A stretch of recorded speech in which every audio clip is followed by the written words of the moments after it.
আজ আমি সজনে ডাঁটা রেসিপি করেছি। মসুর ডাল, আলু, গোলসা মাছ আর সজনে ডাঁটা একসঙ্গে রান্না করেছি। অনেক বেশি সুস্বাদু হয়েছে আর সেই রেসিপিটাই শেয়ার করব। আসসালামু আলাইকুম সবাইকে। এই তো প্রথমে আমি মসুর ডাল 1.5 কাপ পরিমাণ নিয়ে খুব ভালোভাবে ধুয়ে পরিষ্কার করে চুলায় বসিয়েছি সিদ্ধ হওয়ার জন্য। আর এখানে দিয়েছি আদা রসুন বাটা 1 চামচ করে, লবণ দিয়েছি পরিমাণ মতো, কাঁচামরিচ দিয়েছি 3-4টা, তারপর হলুদ গুঁড়ো, ধনিয়া গুঁড়ো, জিরা গুঁড়ো, মরিচ গুঁড়ো একটু একটু করে দিয়েছি 1 চামচ করে। তারপর ওগুলো সিদ্ধ হয়ে ডালটা সিদ্ধ হয়ে বসিয়ে দিয়ে আমি এই তো সজনে ডাঁটা কেটে নিব, ছিলে নিব। আর এটা করতে একটু সময় লাগে, তো খুব বেশি সময়ও লাগে না, কিন্তু একটু তো সময় লাগবেই। একটু মজার জিনিস খেতে গেলে একটু কাটাকাটি করতে, তৈরি করতে একটু সময় লাগবেই। একটু সময় লাগছে।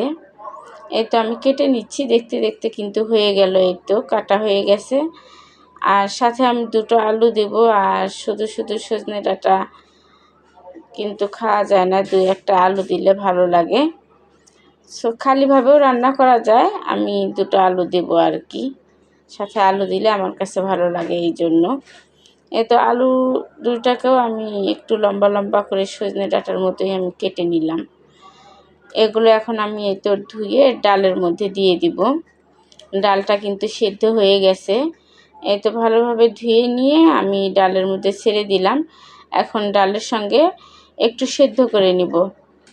এই তো একটু নাড়াচাড়া করে মিশিয়ে দিচ্ছি, খুব ভালোভাবে মিশিয়ে দিলাম।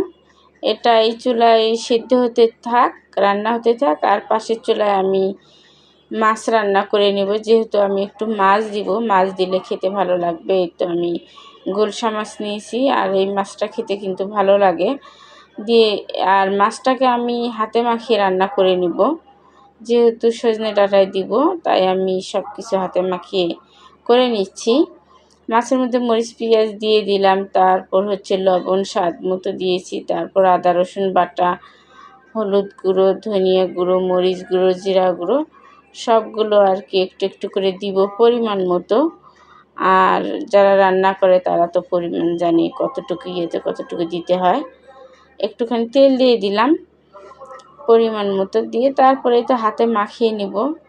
খুব ভালোভাবে হাতে মাখিয়ে নিব, যাতে মশলাগুলো মাছের মধ্যে খুব ভালোভাবে লেগে যায়। মাখানো হয়ে গেলে হাতটা ধুয়ে একটু পানি দেব,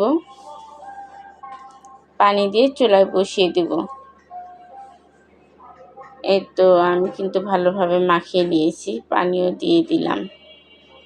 খুব বেশি পানি দেওয়া যাবে না, মাছের সমান সমান করে পানি দিতে হবে। পানি দিয়ে একটু চুলায় বসিয়ে দিলাম, আগুন ধরিয়ে দিয়েছি। এক চুলার ডাল সবজি সজনে ডাঁটা আরেক চুলায় মাছ। তো মাছটা কিন্তু বলক উঠে গেছে। কিছুক্ষণ জাল করে পানিটা একটু ঝোলটা কমিয়ে নিয়ে এই তো সজনে ডাঁটায় দিয়ে দিলাম। আর অনেক বেশি সহজ কিন্তু এই রান্নাটা, খেতে কিন্তু ভীষণ ভালো লাগে। আর মেন উপকরণ কিন্তু ডাল আর সজনে ডাঁটা। আর এই দুটোর কারণে কিন্তু খেতে ভীষণ ভালো লাগবে এই তরকারি। আর এই তরকারি থাকলে কিন্তু অন্য কোনো তরকারি লাগে না, অনেক ভালো লাগে। তারপরে পাশের চুলায় কিন্তু আমি ডিম সিদ্ধ করে নিয়েছি সবার জন্য, ডিম ভুনা করব। আর আগে এই তরকারিটা রান্না করে নিলাম, আর একটু করে ডিম ভুনা করে নেব। আর এই তো যখন বলক উঠে যাবে, ভালোভাবে ঝোলটা গাঢ় হয়ে যাবে ডালটা, তখন কিন্তু আমি রসুন আর পেঁয়াজের একটা বেরেস্তা করে নেব। আর একটা শুকনো মরিচও দিয়েছিলাম, একটু বেরেস্তার মতো করে ভেজে নিয়ে এই তো বাগার দিয়ে দেব।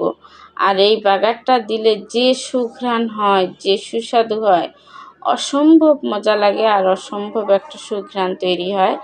তরকারিতে খেতে কিন্তু অনেক অনেক ভালো লাগে, অনেক সুস্বাদু হয়, অনেক বেশি টেস্টি হয়। আর এই সময় তো অনেক ব্যস্ত, তাই আমি এখন আর ঠিকঠাক তো ভিডিও ছাড়তে পারি না। খুব তাড়াহুড়ো করে একটু ভিডিও করেছি, একটু একটু করে নিয়েছি, সেই ভিডিওটাই শেয়ার করলাম।